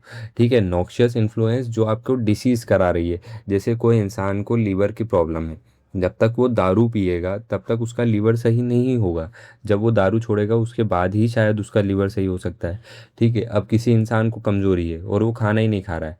ठीक है। तो खाना जब तक नहीं खाएगा जब तक कमज़ोरी दूर नहीं होगी। ठीक है। अब इसके बाद अपन एग्जांपल देख लेते हैं। लेक ऑफ प्रॉपर न्यूट्रिएंट, ठीक है, वही मैंने खाना खाने वाला। Lake of exercise and fresh air, कोई एक्सरसाइज नहीं कर रहा है, ठीक है, और फ्रेश एयर में नहीं जा रहा है तो वो थका थका फील करेगा। पुअर हाइजीन में रह रहा है तो स्किन डिजीजेस होगी ही होगी। Living unhealthy places, overwork of body और माइंड, माइंड और बॉडी से बहुत ज़्यादा काम कर रहा है तो भी उसे डिजीज़ होगी होगी। तो इसको क्या बोलते हैं? अवॉइडेबल नॉक्शियस इन्फ्लुएंस बोलते हैं। वो चीज़ें जिनको आप अवॉइड कर सकते हो लेकिन आप अवॉइड नहीं कर रहे हो, ठीक है, वो भी आपकी वजह से, तो उसको वो डिसीज़ कॉज कर रहे हैं, जैसे दारू, ठीक है, सिगरेट, ऐसे आप एग्जाम्पल से याद कर सकते हैं। इसके बाद फिर बात करते हैं कॉन्स्टेंट स्ट्रेस और एंजाइटी की वजह से भी डिसीज़ जो है वो मेंटेन रहेगी। थेरेपेटिक इंपॉर्टेंस, डॉक्टर के लिए ये जानना क्यों ज़रूरी है कि ये मेंटेनिंग कोज है। In chronic diseases removal of maintaining cause is essential for cure. जैसा कि मैंने आपको बताया कि जैसे कोई इंसान को एल्कोहलिक लिवर डिसीज़ है, जब तक वो दारू पीना नहीं छोड़ेगा तब तक उसकी जो लीवर है वो सही नहीं होगा और उसकी डिसीज़ सही नहीं होगी। Without removing is permanent cure is not possible. जब तक आप मेंटेनिंग कोर्स को नहीं हटाओगे तब तक परमानेंट क्योर होना पॉसिबल नहीं है। In pseudo chronic diseases removal of maintaining course alone is enough is no miasm is present. अगर कोई भी मियाज्म नहीं है, सोरा, सिफिलिस, साइकोसिस, तो सूडो क्रोनिक डिसीज मतलब कि फॉल्स क्रोनिक डिसीज, जो झूठी क्रोनिक डिसीज है, जो केवल और केवल आपकी ऐसे नशीले पदार्थ लेने की वजह से है जो मेंटेन आपकी डिसीज़ को मेंटेन कर रहे हैं। जैसे एनजाइटी, स्ट्रेस को आप कम कर दीजिए। आप सो नहीं रहे हो तो सोने लग जाइए, आप खाना नहीं खा रहे हो तो खाना खाने लग जाइए, तो आपकी डिसीज़ जो है वो क्योर हो जाएगी। ठीक है। तो उन सब के लिए मेडिसिन की ज़रूरत ही नहीं है। तो ये आपको पता होना चाहिए कि कब कौन सा स्ट्रेस आपको हटाना है, कब कौन सा मेंटेनिंग कोर्स आपको हटाना है, क्योंकि आप डॉक्टर हैं। तो अब जो हमारा नेक्स्ट टॉपिक है वो है causes of disease. Causes of disease में 3 टाइप्स होते हैं: एक्साइटिंग कोज, मेंटेनिंग कोज, फंडामेंटल कोज। एक्साइटिंग कोज और मेंटेनिंग कोज अभी हम कोजा ओकेशनलिस के अंदर पढ़ के आए हैं। अब हमारा बचा है फंडामेंटल कोज। अब आप सब ये सोच रहे होंगे कि सर हमें अलग अलग क्यों पढ़ा रहे हैं, क्योंकि अलग अलग टाइप से क्वेश्चन पूछे जाते हैं, इसलिए अलग अलग तरीके से पढ़ोगे तो एग्जाम में कोई क्वेश्चन नहीं छोड़ के आओगे। ठीक है। तो फंडामेंटल कोर्स भी हम पढ़ चुके हैं। जिसको पता है वो वीडियो रोक के कमेंट बॉक्स में बताएगा कि हम कहाँ पढ़ चुके हैं, और जिसको नहीं पता है उसको मैं बता देता हूँ कि हम कार्डिनल प्रिंसिपल्स ऑफ होम्योपैथी जो पढ़ रहे थे उसमें थ्योरी ऑफ क्रॉनिक डिसीज थी। वही थ्योरी ऑफ क्रॉनिक डिसीज जो है उसी को फंडामेंटल कोर्स जो है वो बोला गया है। ठीक है। तो अब हम आ जाते हैं डायरेक्ट फंडामेंटल कोर्स पे। फंडामेंटल कोर्स क्या होते हैं? फंडामेंटल कोर्स जो है वो मियाज्म होते हैं। ठीक है। मियाज्म जो है वही true natural chronic disease cause करते हैं। तो डेफिनेशन क्या है? The fundamental cause refers to the miasm responsible for the development of true natural chronic disease proper. तो अभी हमने सूडो क्रॉनिक डिसीज पढ़ी थी, वो कहाँ पे पढ़ी थी? वो हमने पढ़ी थी मेंटेनिंग कोज में। अब हम पढ़ रहे हैं फंडामेंटल कोज। फंडामेंटल कोज किसे बोला गया है? मियाज्म को बोला गया है। मियाज्म हमारे पास कितने होते हैं? सोरा, सिफिलिस, साइकोसिस, 3 मियाज्म होते हैं, और तीनों की वजह से true natural chronic disease cure cause होती है। ठीक है। ट्रू नेचुरल क्रॉनिक डिसीज का मतलब क्या है? कि जो इंसान के अंदर होती है और वो generation to generation pass on भी हो सकती है। फंडामेंटल कोज क्या होते हैं? मियाज्मेटिक कोज होते हैं जो क्रॉनिक डिसीज के डेवलपमेंट के लिए रिस्पॉन्सिबल होते हैं। ठीक है। अब इसके टाइप्स की बात कर लेते हैं। तो वही टाइप से सोरा, सिफिलिस, साइकोसिस। तो एफोरिज्म नंबर 80 में हेनेमन सर ने बोला है, the psora the only real fundamental cause and producer of all the numerous, I may say innumerous forms of disease। तो हैनमन सर ने बोला है कि सोरा जो है वो 10 में से 8 डिसीज को कोज करने का कारण है। ठीक है, सोरा जो है वही रियल फंडामेंटल कोज है जो सभी क्रोनिक डिसीज को कॉज करता है। 1% जो बची है वो कौन करता है? सिफिलिस और साइकोसिस करता है। अब हमें फंडामेंटल कोर्स पढ़ने की क्या ज़रूरत है, हम इसे क्लिनिक में कैसे यूटिलाइज करेंगे? ठीक है, तो chronic disease can not be permanently cured unless the fundamental cause is treated. जब तक हम फंडामेंटल कोज मतलब सोरा, सिफिलिस, साइकोसिस को नहीं हटा देते किसी इंसान के अंदर से, तब तक हम क्रोनिक डिसीज प्रॉपर को क्योर नहीं कर पाएंगे। Treatment requires anti miasmatic constitutional remedy. कोई सा भी अगर हम क्रोनिक डिसीज का ट्रीटमेंट कर रहे हैं तो उसके लिए हमें एंटी मियाजमेटिक मेडिसिन की ज़रूरत पड़ेगी। इसको हम और डिटेल में सेकंड ईयर में पढ़ेंगे ऑर्गेनन ऑफ मेडिसिन में। एक्सप्लेन एग्जांपल क्या है इसका? Repeated fever relieved by aconite but returns again. ठीक है, किसी पेशेंट था, कोई पेशेंट आपके क्लिनिक में आया, उसको बहुत बार बार फीवर आ रहा था। फीवर के लिए आपने उसको क्या दे दी? एकोनाइट दे दी। उसको एकोनाइट से फीवर नहीं आया, लेकिन उसको फिर रिपीट होगा फीवर। क्यों? क्योंकि उसका रूट कोज जो है वो है सोरा, और सोरा को ख़त्म करने के लिए हमें एंटी सोरिक रेमेडी चाहिए, एंटी मियाजमेटिक रेमेडी चाहिए, और वो कौन है? सल्फर। सल्फर जो है वो एंटी मियाजमेटिक रेमेडी है। जब हम उसे एक डोज सल्फर का दे देंगे उसके बाद उसे कभी फीवर नहीं आएगा रिपीटेड। ठीक है, हाउ टू आइडेंटिफाई फंडामेंटल कोज। अब हम सोरा है, सिफिलिस है या साइकोसिस है, इसका पता कैसे लगाएंगे किसी इंसान के अंदर? तो उसके लिए हमें कुछ क्वेश्चंस पूछने पड़ेंगे। वो क्वेश्चंस कैसे रहते हैं? The physical constitution of the patient. Physical constitution of the patient से आप क्या समझते हैं कि इंसान दिखने में कैसा है? गोरा है, काला है, दुबला है, मोटा है, नाटा है, लंबा है, कैसा है? ठीक है, हर इंसान का कॉन्स्टिट्यूशन अलग अलग होता है। जैसा वो इंसान का कॉन्स्टिट्यूशन है उसकी इंसान के दिखने के ऊपर मेडिसिन सेलेक्ट होती है होम्योपैथी में। उसकी एज क्या है, मोरल और इंटेलेक्चुअल कैरेक्टर्स क्या क्या है, वो क्या काम करता है, उसकी लिविंग क्या है, ठीक है, वो कैसे रहता है, उसकी डाइट क्या है, उसे क्या पसंद है क्या ना पसंद है, उसका सोशल और डोमेस्टिक रिलेशंस कैसे हैं, सेक्सुअल फंक्शन कैसा है, मतलब सेक्सुअली एक्टिव है, इनएक्टिव है, हिस्ट्री ऑफ पेशेंट। अब पेशेंट की हिस्ट्री में क्या लेंगे? प्रेजेंट कंप्लेंट, उसे अभी क्या हो रहा है, पास्ट हिस्ट्री, उसे पहले क्या क्या हुआ था, और उसकी फैमिली हिस्ट्री। फैमिली हिस्ट्री क्यों? क्योंकि मैंने आपको बताया है कि फंडामेंटल कोज जो है वो एक जनरेशन से दूसरी जनरेशन पास ऑन हो सकता है। फंडामेंटल कोज अकेला भी 5 नंबर में पूछा जा सकता है, इसीलिए ये सब मैंने इतने बड़े बड़े लिखे हैं। ठीक है, मेंटेनिंग कोर्स अभी हम पढ़ के आए हैं। इसके बाद हमारा क्या आता है? Vital force. ये एग्जाम पॉइंट ऑफ व्यू से तो नेसेसरी है ही है, क्योंकि इसमें से क्वेश्चन जरूर आएगा। उसी के साथ अगर इस टॉपिक को देखा जाए तो ये प्रैक्टिस पॉइंट ऑफ व्यू से भी बहुत ज़्यादा इंपॉर्टेंट है, क्योंकि इसे समझे बिना ना आप मेडिसिन को समझ पाएंगे, ना आप डिसीज़ को समझ पाएंगे, ना आप क्योर सही हो रहा है या नहीं हो रहा है ये समझ पाएंगे। ये एक तरीके से होम्योपैथी की जान है। ठीक है, और ये आप सबकी भी जान है। तो vital force is called force of life. ठीक है, वाइटल फोर्स को क्या बोला जाता है? फोर्स ऑफ लाइफ बोला जाता है। पहली बार हेनेमन सर ने इसको कब दिया बताया था? पहली बार हेनेमन सर ने इसको इंट्रोड्यूस किया था 5th edition of Organon of medicine में, जो 1833 में आई थी। उसके बाद इन्होंने 6th एडिशन में इसका नाम बदल के क्या नाम रख दिया? वाइटल प्रिंसिपल नाम रख दिया।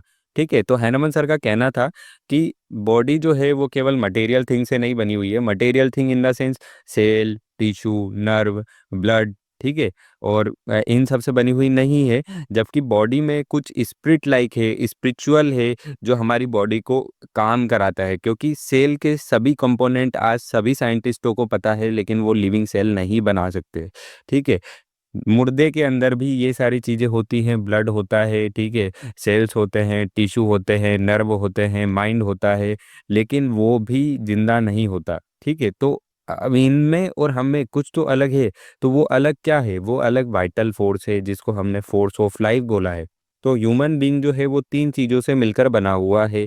ठीक है, बॉडी, माइंड, स्पिरिट। इसी स्पिरिट को हैनमन सर ने वाइटल फोर्स बोला है।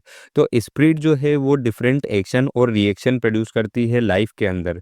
ठीक है, वही जो है वही सारे एक्शंस के लिए रिस्पॉन्सिबल होती है, और जो भी आपको स्टिमुलस मिलता है उसके प्रति आप जैसा भी रिएक्ट करते हैं, आप डिसीज कंडीशन में है, हेल्थ कंडीशन में है, अपसेट हैं, खुश हैं, ठीक है, ये सारी फीलिंग्स जो है ये आपको किसकी वजह से होती है? स्पिरिट की वजह से होती है, वाइटल फोर्स की वजह से होती है। तो हैनमन सर ने इसी स्पिरिट को वाइटल फोर्स बोला है। अगर आप इस कॉन्सेप्ट को स्पिरिचुअली समझना चाहें तो आप ऐसे समझ सकते हैं कि जो हिंदुइज्म में आत्मा का कॉन्सेप्ट है वही हैनमन सर ने वाइटल फोर्स बताया है। ठीक है। तो वाइटल फोर्स जो है एक लिविंग हेल्थी कंडीशन को मेंटेन करता है बॉडी के अंदर। और वाइटल फोर्स जो है वो सुपर सेंसुअल है। सुपर सेंसुअल का मतलब क्या होता है कि उसे हम फील नहीं कर सकते हमारे सेंसेस के थ्रू, लेकिन वो जो भी इफेक्ट दिखाता है उसे हम देख सकते हैं। अब यार इस लाइन को थोड़ा अच्छे से समझो। ठीक है। हमने फैन का स्विच ऑन किया, हमने इलेक्ट्रिसिटी को जाते हुए नहीं देखा, लेकिन पंखा घूमा, इफेक्ट हमने उसके देखे, तो हमें पता लगा कि हाँ यार इलेक्ट्रिसिटी गई है। ठीक है। हम किसी मैग्नेट को लोहे के पास लेके गए, लेकिन हमने कैसे अट्रैक्ट हुआ ये नहीं देखा, लेकिन ये देखा कि हाँ जो लोहा था वो अट्रैक्ट हो गया मैग्नेट से। तो ये क्या है कि हमने इफेक्ट को देखा। ठीक है। कैसे हुआ ये हमें पता नहीं है। तो हैनमन सर का भी यही कहना था। नेचर ऑफ वाइटल फोर्स, तो वाइटल फोर्स हमने देख लिया क्या होता है कि इसके ये हमारे एक जिंदा लिविंग हेल्थी कंडीशन में रहता है, जिसे हम वाइटल फोर्स बोलते हैं। अगर ये नहीं है तो हम मर जाएंगे। ये सुपर सेंसुअल है। अब नेचर क्या होता है इसका? नेचर होता है ये स्पिरिचुअल होता है, ऑटोक्रेटिक होता है, ऑटोमेटिक होता है, डायनेमिक होता है, अनइंटेलिजेंट एंड इंस्टिक्टिव होता है। ठीक है। तो स्पिरिचुअल का मतलब क्या होता है? स्पिरिचुअल का मतलब होता है इममटेरियल। इममटेरियल मतलब क्या होता है? तो मटेरियल का मतलब समझो पहले। मटेरियल थिंग क्या होती है? आपका मोबाइल ये मटेरियल है, इसका शेप है, साइज है, वेट है। ठीक है। कोई सी भी चीज जिसे आप देख सकते हैं, आपकी बुक, वो एक मटेरियल है, उसका शेप, साइज एंड वेट है। तो ये सारी चीजें क्या है? मटेरियल है। इसे आप छू के बता सकते हैं कि यार ये मोबाइल है। लेकिन जो वाइटल फोर्स है वो इममटेरियल है। ठीक है। वाइटल फोर्स स्पिरिचुअल का मतलब क्या होता है? इममटेरियल है। स्पिरिचुअल थिंग्स वो चीजें होती हैं जिनको हम हमारे सेंसेस के थ्रू फील नहीं कर सकते। ठीक है। वाइटल फोर्स जो है वो भी स्पिरिचुअल है, क्योंकि हम इसे देख नहीं सकते, टच नहीं कर सकते, और ना ही हमारे सेंसेस के थ्रू हम इसे सील कर सकते हैं। ठीक है। स्पिरिचुअल का मतलब क्या होता है? इममटेरियल होता है। मटेरियल थिंग्स है shape, size, weight. Material things के पास क्या होती है? शेप होता है, साइज होती है, वेट होता है, and we can feel them. और हम उन्हें फील कर सकते हैं हमारे सेंसेस के थ्रू। जैसे हमने टच किया तो हमने हाथ के थ्रू टच करके बता दिया। ठीक है। हमने देखा तो देख के बता दिया। लेकिन जो इममटेरियल चीजें होती हैं उनकी कोई शेप नहीं होती, कोई साइज नहीं होती, उनके केवल और केवल हम इफेक्ट को फील कर सकते हैं। ठीक है। That why vital force is called spiritual, इसीलिए वाइटल फोर्स को स्पिरिचुअल या इममटेरियल बोला है।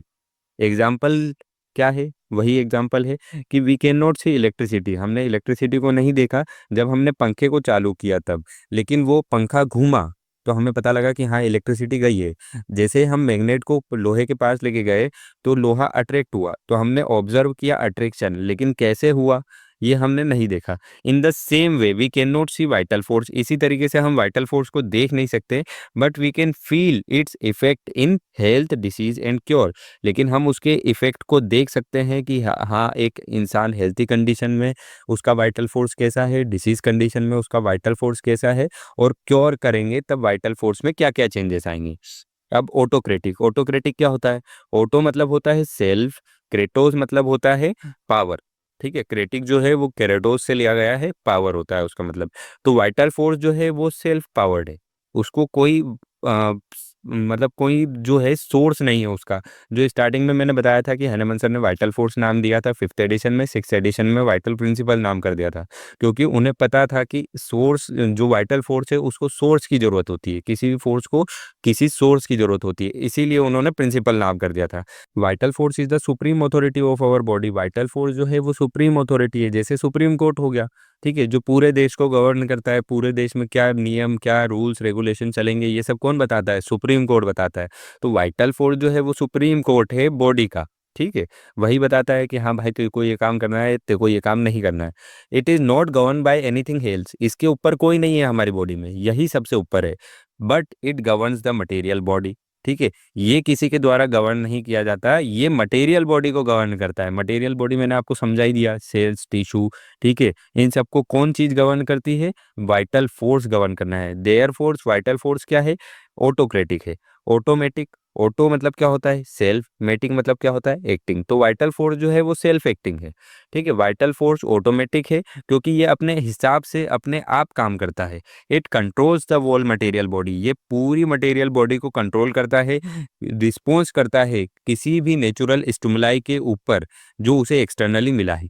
इसे एक एग्जाम्पल के थ्रू समझो कि एक क्लास में एक मेम आई, उस मेम ने पूरी क्लास को डांटा, ठीक है। लेकिन कुछ बच्चे उस क्लास के रोने लगे, कुछ बच्चों ने जाके मेम से सॉरी बोला और कुछ बच्चों को बिल्कुल फर्क नहीं पड़ा। तो सबका अपना अपना वाइटल फोर्स था, अपना अपना पॉइंट ऑफ व्यू था, सबने अपने अपने हिसाब से काम किया, ठीक है। तो इसका मतलब क्या है कि वो सेल्फ एक्टिंग है, अपने आप काम करता है, उसे कोई आदेश नहीं देता कि तुम्हें ये जाके करना है, ठीक है।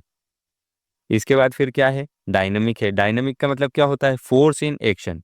डायनामिक का मतलब होता है कि फोर्स जो है वो एक्शन में है, काम कर रहा है। तो वाइटल फोर्स एक्टिव फोर्स है जो हमेशा कंटिन्यूअसली काम करता रहता है बॉडी के अंदर, ठीक है। It is present in every cell every tissue, ठीक है, हर एक सेल में प्रेजेंट है, हर एक टिश्यू में प्रेजेंट है। Without vital force organs and tissue can not live and become dead. अगर वाइटल फोर्स हमारी बॉडी के अंदर नहीं है तो कोई भी ऑर्गन, कोई भी सेल, कोई भी टिश्यू जिंदा नहीं रह सकता और वो मर जाएगा, ठीक है। Unintelligent and instinctive. अनइंटेलिजेंट, पहले इंटेलिजेंट का मतलब समझो। इंटेलिजेंट का मतलब होता है कोई सी भी चीज को जज करने की या समझने की या उसके बारे में सोचने की पावर होना, ठीक है। इंस्टिंक्टिव का मतलब होता है इनबोर्न इम्पल्स, ठीक है। तो वाइटल फोर्स जो है वो एक फोर्स है, फोर्स के पास कोई भी पावर नहीं होती है सोचने समझने की। अब इसे एक एग्जांपल लेके समझो। एटम बॉम्ब जब किसी देश के ऊपर गिराया जाता है, जैसे एग्जांपल अमेरिका ने जो था एटम बॉम्ब जापान के ऊपर गिराया था, तो जापान में जितने लोग थे सब मरे थे, ठीक है। वो एटम बॉम्ब को ये नहीं पता था कि यार ये इंसान अच्छा है तो इसको मत मारो, ये इंसान पॉलिटिशियन है इसको मत मारो, ये इंसान बुरा है, ये इंसान गरीब है, ये इंसान अमीर है।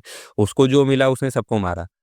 एक और एग्जांपल समझो, अगर किसी ने किसी के ऊपर फायरिंग की, ठीक है, तो सामने वाला इंसान मरेगा ही मरेगा, चाहे वो अच्छा हो बुरा हो, अनटिल एंड अनलेस कि वो आयरन मैन ना हो, ठीक है। तो वो मरेगा ही मरेगा। डॉक्टर हेनेमन ने भी यही बोला था कि फोर्स जो है, वाइटल फोर्स जो है वो अनइंटेलिजेंट है क्योंकि उसके पास कोई भी सोचने समझने की एबिलिटी नहीं है, वो एक एनर्जी है।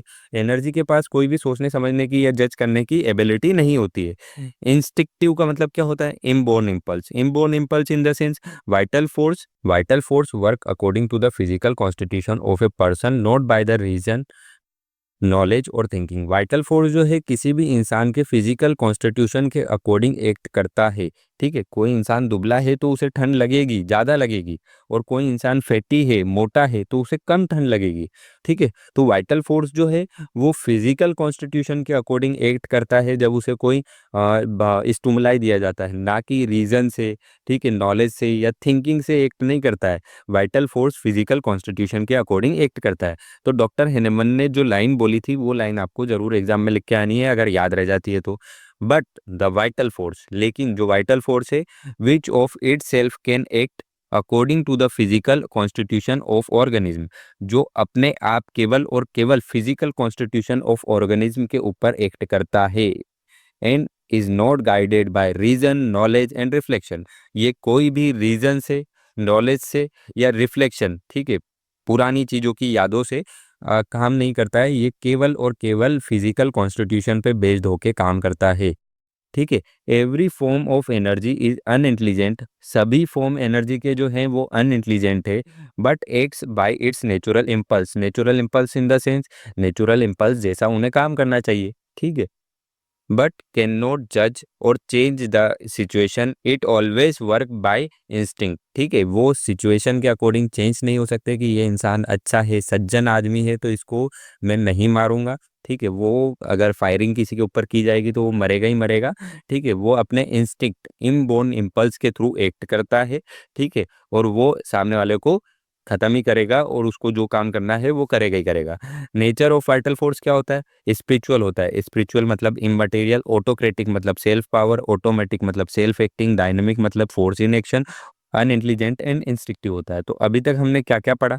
तो हमने सबसे पहले पढ़ा कि वाइटल फोर्स जो है वो एक फोर्स ऑफ लाइफ है। हैनेमन सर ने इसको 5th एडिशन में दिया था, 6th एडिशन में इसका नाम चेंज करके वाइटल प्रिंसिपल कर दिया था। ऐसा उन्होंने क्यों किया था? क्योंकि फोर्स को किसी सोर्स की जरूरत होती है, और वाइटल फोर्स जो है वो फोर्स नहीं है, प्रिंसिपल है जिसके ऊपर बॉडी एक्ट करती है। बॉडी 3 चीज़ों से मिलकर बनी हुई है, बॉडी, माइंड, स्पिरिट। स्पिरिट जो है वही डिफरेंट एक्शन एंड रिएक्शन कराता है। हैनेमन सर ने उसका नाम वाइटल फोर्स रखा था।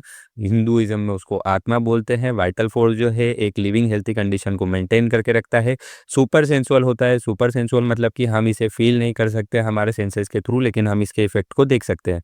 नेचर की बात करें तो स्पिरिचुअल होता है। स्पिरिचुअल मतलब इममटेरियल, जिसे हम छू नहीं सकते, टच नहीं कर सकते, साइज शेप वेट नहीं होता है, केवल और केवल उसके इफेक्ट को हम देख सकते हैं। ऑटोक्रेटिक होता है। ऑटो मतलब सेल्फ, क्रेटेउस मतलब पावर। तो सेल्फ पावर्ड होता है, इसको कोई पावर नहीं देता है, ये सुप्रीम अथॉरिटी है, ये मटेरियल बॉडी को गवर्न करता है। इसीलिए हमने वाइटल फोर्स को ऑटोक्रेटिक बोला है। ऑटोमेटिक, सेल्फ एक्टिंग, ठीक है, अपने आप एक्शन दिखाता है, कोई रीजन, कोई नेचुरल स्टिमुलाई के प्रति अपने आप वो रिएक्ट करता है, ठीक है, कोई उसे आदेश नहीं देता है कि तुम्हें ये करना है। इसके बाद डायनामिक। डायनामिक मतलब कि फोर्स इन एक्शन, हमेशा लगातार चल रहा है, ठीक है, अगर ये रुक गया तो इंसान खत्म, काम खत्म हो जाएगा उसका, ठीक है। इसके बाद जो है अनइंटेलिजेंट एंड इंस्टिंक्टिव होता है। अनइंटेलिजेंट का मतलब बिना सोचे समझे काम करता, और हमेशा अपनी इनबॉर्न इम्पल्स के थ्रू काम करेगा, ठीक है, जैसा वो शुरुआत से था वैसा ही काम करेगा, उसके पास कोई जजमेंट करने की पावर नहीं होती है। तो role of vital force in health, तो हमने देखा था कि वाइटल फोर्स जो है वो अगर बैलेंस कंडीशन में है तो हमारी हेल्थ मेंटेन रहेगी। यही हैनेमन सर ने एफोरिज्म नंबर 9 में बोला था। क्या बोला था? In a healthy condition of a man, ठीक है, the spiritual vital force, autocracy, the dynamism that animates the material body organism, rules with unbounded sway, and retains all the part of the organism in admirable harmonious vital operation, as regard both sensation and function, so that our indwelling reason gifted mind can freely employ this living healthy instrument for higher purpose of our existence। तो क्या बोला है Hahnemann sir ने कुल मिला के कि aphorism number 9 में हैनेमन सर ने बोला है कि healthy condition of a man, जब इंसान अच्छा है तब जो स्पिरिचुअल वाइटल फोर्स है जिसे हम द डायनामिक्स बोलते हैं, वो हमारी मटेरियल बॉडी को एनिमेट करता है। एनिमेट करता है इन द सेंस चलाता है, रूल करता है, उसे कोई रोकता नहीं है, और हमारे सारे बॉडी के पार्ट्स को वो एडमायरेबल हारमोनियस वाइटल ऑपरेशंस में लगाता है। एडमायरेबल, अच्छे, हारमोनियस, लगातार दो चीज़ों का कोऑर्डिनेशन, माइंड एंड बॉडी का, और वाइटल ऑपरेशंस जो भी आप काम कर रहे हैं वो, as regard both sensation and function, जिसकी वजह से हमारे जो सेंसेशन एंड फंक्शन है वो सही से काम करते हैं। So that our indwelling reason gifted mind, अगर इंसान स्वस्थ रहेगा, तंदुरुस्त रहेगा, तभी तो उसका दिमाग जो है अच्छे कामों में, ऊंचे कामों में, ठीक है, जिस काम के लिए वो ज़्यादा उसको अच्छा लगता है वो कर पाएगा। इसके बाद फिर देखते हैं इन एफोरिज्म नंबर 10 हैनेमन से। एफोरिज्म नंबर 10 में हैनेमन सर ने क्या बोला है? The material organism without the vital force is capable of no sensation, no function, no self preservation. तो हैनेमन सर ने बहुत बड़ी बात बोली थी कि जो मटेरियल ऑर्गेनिज्म है वो वाइटल फोर्स के बिना, ठीक है, जो आत्मा है उसके बिना कोई सेंसेशन के काम, कोई सेंसेशन नहीं कर सकता, कोई फंक्शन नहीं कर सकता, अपने आप को सेल्फ प्रिजर्व भी नहीं कर सकता। इन द सेंस, जब कोई डेड बॉडी, कोई इंसान मर जाता है, डेथ हो जाती है उसकी, तो उसके बाद उसकी बॉडी डिकम्पोज होने लग जाती है। It derives all sensation and perform all function of life solely by the means of immaterial being vital force. जो इंसान है वो सभी सेंसेशन, ठीक है, सभी फंक्शन केवल और केवल एक ही चीज़ से करता है, वो एक इममटेरियल बीइंग है, और वो क्या है? वाइटल फोर्स है, which animates the material organism in health and in disease, जो मटेरियल ऑर्गेनिज्म को हेल्थ में भी काम करती है और डिसीज में भी काम करती है। So health the immaterial vital force, health के अंदर इममटेरियल वाइटल फोर्स क्या करता है? पहले वाइटल फोर्स की वीडियो देख लेना, तो सारी चीज़ें अच्छे से क्रिस्टल क्लियर हो जाएंगी और एग्जाम में एज इट इज़ लिख पाओगे, ठीक है। Animates and control the material organism without hindrance, ठीक है, एनिमेट करती है, चलाती है मटेरियल बॉडी को और ऑर्गेनिज्म को कंट्रोल करती है, और उसके आगे कोई आड़े नहीं आ सकता, कोई डिस्टर्बेंस नहीं आ सकता। Maintains the harmony of life producing normal sensation and function of the life. ठीक है, तो नॉर्मल हार्मोनी मेंटेन करती है, सभी चीज़ों के बीच में कोऑर्डिनेशन बना के चलती है और लाइफ के अंदर नॉर्मल सेंसेशन एंड फंक्शन को परफॉर्म करती है। Enable the reason gifted mind to engage in higher purpose of life. हमारे जो माइंड है उसको हायर पर्पस ऑफ लाइफ में लगाने के काम करती है। Resist the disease and prevent health. Disease को हमारी बॉडी के अंदर नहीं आने देती है और हेल्थ को प्रिजर्व करके रखती है, preserve health. Role of vital force in disease. अब हम देखेंगे कि वाइटल फोर्स जो है वो डिसीज कंडीशन में कैसा हो जाता है। तो एफोरिज्म नंबर 11, ठीक है, एफोरिज्म नंबर 12 में हनुमान सर ने क्या बोला है, abnormally altered state of health in which the self-acting vital force is primarily dynamically dearranged by the morbid dynamic influence inimical to life, subsequently causing disagreeable sensation and irregular functions which are exfoliated outwardly through the material body as morbid signs and symptoms, the totality of which constitute the disease। ठीक है, तो क्या बोला है Hahnemann sir ने aphorism number 11 में, उन्होंने बोला है कि एबनॉर्मली अल्टर्ड, मतलब कि अब जो है डिसीज अब हेल्थी कंडीशन में क्या था, सब कुछ नॉर्मल चल रहा था, तो अब डिसीज कंडीशन में क्या हो जाएगा, अब नॉर्मल चल जाएगा।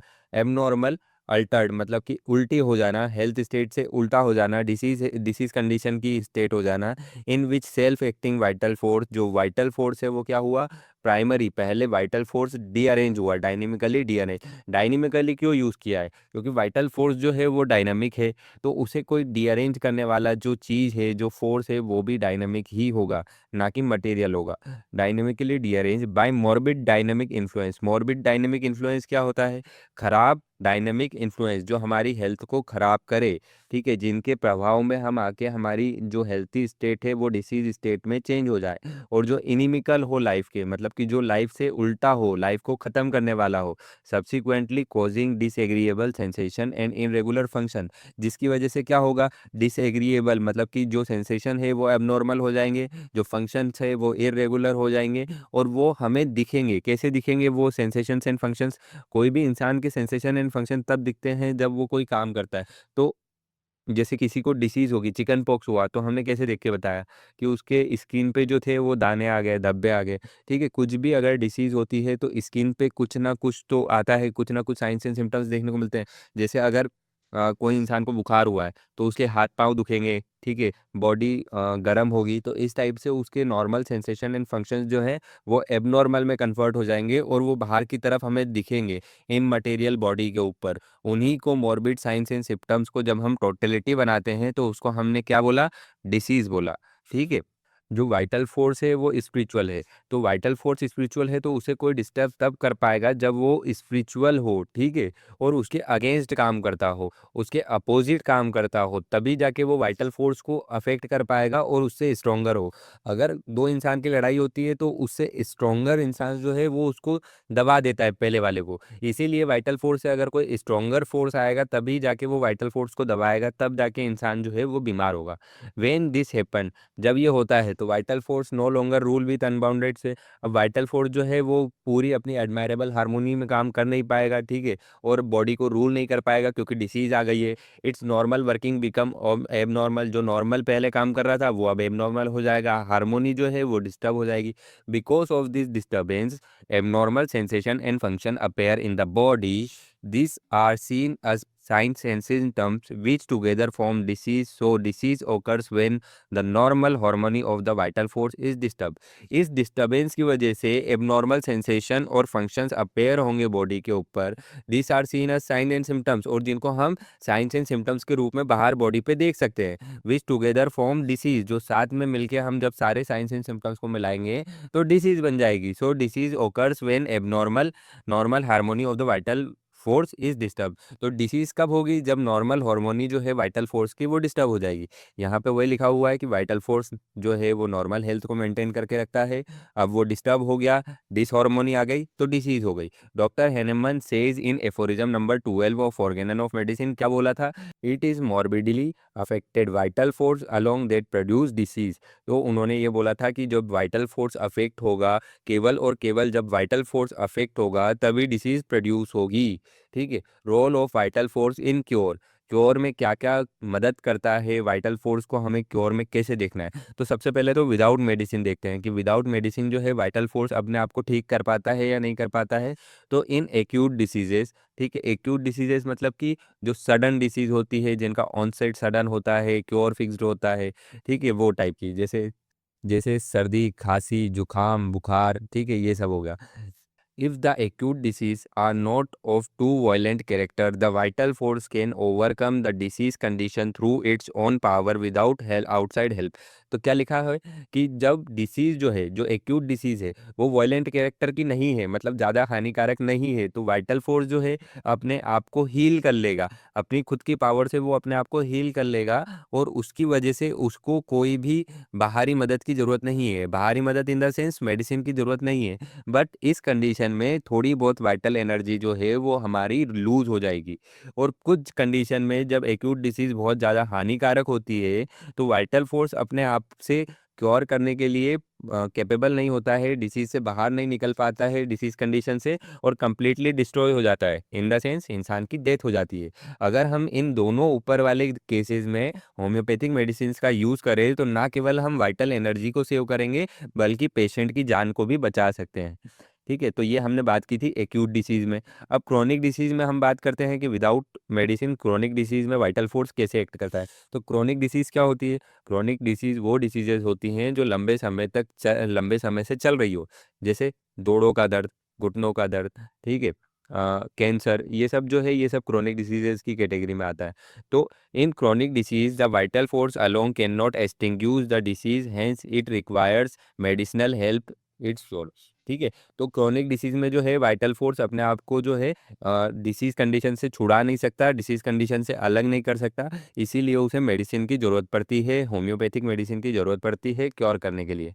अब रोल ऑफ वाइटल फोर्स, ठीक है, वाइटल फोर्स का क्या रोल है होम्योपैथिक क्योर में? Homeopathic cure in the sense कि अब हम पेशेंट को मेडिसिन देंगे, तो मेडिसिन में क्या उसका फ़ायदा हमें देखने को मिलेगा, कैसे मेडिसिन एक्ट करेगी, ठीक है?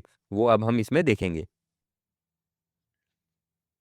यहाँ से आपका एक और कॉन्सेप्ट कवर होगा मोडस ऑपरेंडी का। Modus operandi in the sense how homeopathic medicine take cure place, ठीक है? होम्योपैथिक मेडिसिन से जो है क्योर कैसे होता है, काम कैसे करती है ये। In acute and chronic diseases, when most similar remedy is given based on individualization, a medicinal disease is produced in the body.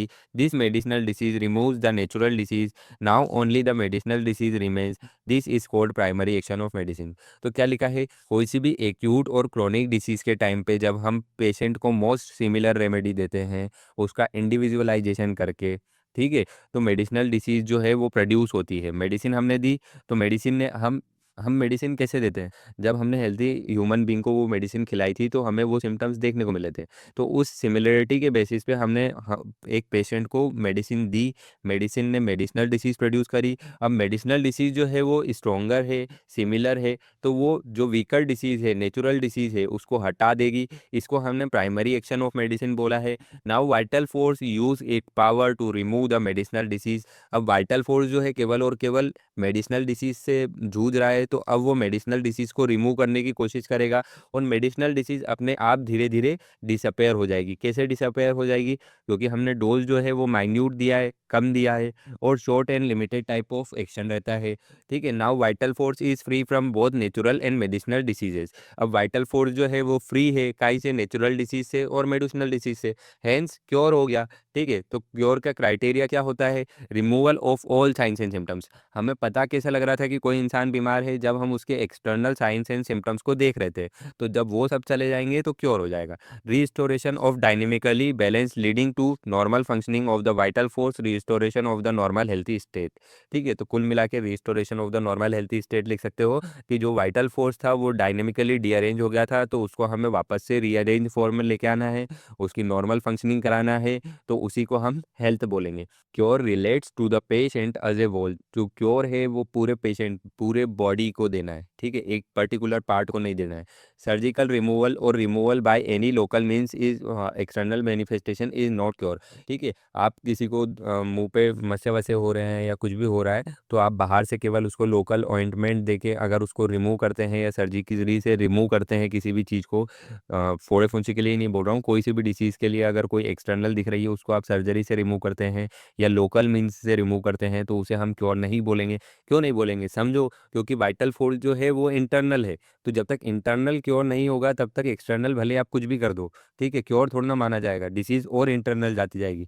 Dynamically rearrangement of the vital force, dynamic vital force should be cure dynamically by the similar medicine, ठीक है। तो dynamic rearrangement हुआ है और dynamic ही है vital force, तो उसको dynamically similar remedies देके हमें उसे क्योर करना है। It must follow Hering law of cure, और ये हियरिंग लॉ ऑफ क्योर को फॉलो करना चाहिए। हियरिंग लॉ ऑफ क्योर क्या था, from above downward within outward from most important organ to the less important organ, ये Hering law of cure है, इसको फॉलो करना चाहिए। इसके बाद फिर हम देखते हैं practical utilities and knowledge of vital force, ठीक है। अब इतना सब हमने vital force vital force vital force की रामायण गाली, तो यार इसकी यूटिलिटीज क्या है। तो वाइटल फोर्स हमें फील कराता है और हमें अंडरस्टैंड करने में हेल्प करता है डायनेमिक नेचर ऑफ लाइफ को, provides knowledge of dynamic concept of health disease and cure, helps to understand holistic concept of man, इंसान पूरा एक है क्योंकि वाइटल फोर्स पूरे इंसान पे एक्ट करती है और वाइटल फोर्स केवल और केवल एक है। Help in individualisation of the person, अब एक बीमारी बीमारी से कैसे अलग है, एक इंसान दूसरे इंसान से कैसे अलग है, क्योंकि सभी के वाइटल फोर्स अलग है, सभी की सोचने समझने की शक्ति अलग है, ठीक है। Helps understand the pathogenesis curative power of the medicine, helps to understand concept of dynamization, ठीक है, डायनामाइजेशन को कॉन्सेप्ट को समझने में हेल्प मिलती है। Help to understand concept of chronic disease के कॉन्सेप्ट को समझने में हेल्प मिलती है। Understand law of simplex simple remedy के कॉन्सेप्ट को समझने में हेल्प मिलती है। Helps to understand law of minimum, क्यों हमने मिनिमम डोज दिया, अभी आपने देखा कि हम मिनिमम डोज क्यों देते हैं। It helps to appreciate the mental emotional symptoms are as important as physical, ये बताता है कि क्यों मेंटल एंड इमोशनल सिम्टम्स जो है वो इम्पोर्टेंट हो जाते हैं फिजिकल सिम्टम्स जैसे, क्योंकि जो वाइटल फोर्स है केवल हम उसको देख नहीं सकते हैं, उसके हम परसीव कर सकते हैं, वो मेंटल और इमोशंस के थ्रू ही कर सकते हैं, ठीक है। Helps to understand internal and external environmental effect on organism, हम ये देख सकते हैं कि कैसे एक डिसीज इंटरनली और एक्सटर्नली वाइटल फोर्स ऑर्गेनिज्म को इफेक्ट कर रही है। Provide knowledge of all changes occurring in human organism and step taken accordingly, हमें ये समझ में आता है कि कैसे बीमार हुआ है इंसान और कैसे क्योर होगा, तो एक एक स्टेप हमें कैसे रखनी है। Importance of knowledge of vital force, अगर हमें नॉलेज है वाइटल फोर्स का तो उसकी क्या क्या जरूरत है, क्यों हमें पता होना चाहिए कि वाइटल फोर्स क्या होता है कैसे होता है। तो health understand dynamic concept of health disease and cure, वही सेम है। Understand holistic concept of health disease and cure, कि जो हेल्थ है वो पूरी बॉडी है, डिसीज जो है वो पूरी बॉडी है, क्योर जो है वो पूरी बॉडी में होता है, ना कि एक पर्टिकुलर ऑर्गन में। जैसे एलोपैथी में मान लिया जाता है कि डिसीज जो है वो लीवर की है, डिसीज जो है वो किडनी की है, लेकिन होम्योपैथी में माना जाता है कि डिसीज जो है वो पूरे ह्यूमन बॉडी की है, ना कि एक पर्टिकुलर ऑर्गन की। Helps to understand dynamic concept of homeopathic treatment, कि डायनेमिक कॉन्सेप्ट को समझने में हेल्प मिलती है। Help understand and follow law of simplex simple remedy, law of minimum dynamization और थ्योरी ऑफ मियाज्म, ठीक है, वही क्रोनिक डिसीज वाला। तो ये सब हमने आज देखा कि वाइटल फोर्स हेल्थ में, डिसीज में, क्योर में, ठीक है, क्योर में मेडिसिन के साथ और without medicine, practical utilities, importance of vital force क्या क्या है। तो इसके आगे हम बढ़ते हैं तो हम इस फ्लो चार्ट को समझेंगे कि हेल्थ क्या होती है, डिसीज़ क्या होती है और क्योर क्या होता है, ठीक है, इससे पूरा रिवीजन हो जाएगा। तो homeopathic concept of health disease and cure, life है, लाइफ में तीन कंडीशन बनती है भाई, कौन कौन सी तीन कंडीशन बनती है, हेल्थ बनती है, डिसीज बनती है और डिसीज़ को हम क्योर कर सकते हैं, ठीक है। हेल्थ जो है वो नॉर्मल कंडीशन है वाइटल फोर्स की, डिसीज़ जो है वो एब नॉर्मल कंडीशन है। Normal functioning of vital force होता है हेल्थ में, ठीक है, no abnormal sensation and function, कोई एबनॉर्मल सेंसेशन फंक्शन नहीं होते हैं, कोई साइंस एंड सिम्टम्स हमें देखने को नहीं मिलते हैं, कोई डिसीज देखने को नहीं मिलती है, हेंस इसी को हम हेल्थ बोलते हैं, ठीक है। अब डिसीज क्या होती है, डायनेमिकली डीअरेंजमेंट ऑफ वाइटल फोर्स, जो वाइटल फोर्स है वो डायनेमिकली डीअरेंज हो गया है डायनामिक मॉर्बिड इन्फ्लुएंस की वजह से, ठीक है। The vital force is now unable to control coordinate and harmonise the vital operations abnormal functioning and normal functioning of the vital force. तो वाइटल फोर्स जो है वो अब अनेबल होए, ठीक है, काम नहीं, क्या नहीं कर सकता, वाइटल फोर्स अब कोऑर्डिनेट नहीं कर सकता, हार्मोनाइज नहीं कर सकता, वाइटल ऑपरेशंस प्ले नहीं कर सकता, उसी को हमने डिसीज बोला है। तो अब एबनॉर्मल सेंसेशन एंड फंक्शन और स्ट्रक्चरल चेंजेस जो है वो बॉडी के अंदर प्रोड्यूस होंगे, तो मैनिफेस्ट होंगे मटेरियल बॉडी के ऊपर साइंस एंड सिम्टम्स के रूप में। जब हम इन साइंस एंड सिम्टम्स को टोटलिटी में जमाएंगे तो इसको हमने क्या बोला है, डिसीज बोला। अब हम इस डिसीज को क्योर कर सकते हैं, ठीक है। क्योर कैसे कर सकते हैं, removal of all signs and symptoms को हमने क्या बोला है, क्योर बोला है। Restoration of dynamic balance leading to normal functioning of the vital force, ठीक है। जब हम वापस से वाइटल फोर्स को बैलेंस स्टेट में ले आ जाएंगे तो रिस्टोरेशन ऑफ द हेल्थ हो जाएगा। Cure relates to the patient as a whole, तो जो क्योर है वो पूरी बॉडी को होना चाहिए, ना कि पर्टिकुलर पार्ट को, क्योंकि बीमार जो है वो पूरी बॉडी है, ठीक है। सर्जिकल रिमूवल और removal by any local means of local external manifestation is not cure. कोई भी एक्सटर्नल मैनिफेस्टेशन को आप लोकली रिमूव कर रहे हैं या सर्जरी से रिमूव कर रहे हैं तो इसे आप क्योर नहीं बोलेंगे। Dynamic rearrangement of dynamic vital force should be cured dynamically by dynamic similar remedies, ठीक है। तो वाइटल फोर्स जो है वो डायनेमिक है, डीअरेंजमेंट जो है वो डायनेमिक मॉर्बिड इन्फ्लुएंस की वजह से हुआ है, जो डिसीज प्रोड्यूस हुई है वो डायनेमिक वाइटल फोर्स में प्रोड्यूस हुई है, डायनेमिक डीअरेंजमेंट की वजह से प्रोड्यूस हुई है, तो हमें जो क्योर है वो भी डायनेमिक सिमिलर रेमेडीज से ही करना है। It must follow hearing slow of cure, तो इसे हियरिंग स्लो ऑफ क्योर को जरूर फॉलो करना चाहिए, जो है from above downward within outward, from more important organ to less important organ, ठीक है। तो ये आज की हमारी वीडियो थी। अगर आपका कोई सवाल हो तो आप कमेंट बॉक्स में पूछ सकते हैं। वीडियो अच्छी लगी हो तो हमारी वीडियो को लाइक करें, शेयर करें अपने दोस्तों के साथ, और अगर अभी तक आपने हमारे चैनल को सब्सक्राइब नहीं किया हो तो सब्सक्राइब कर लें। Thank you.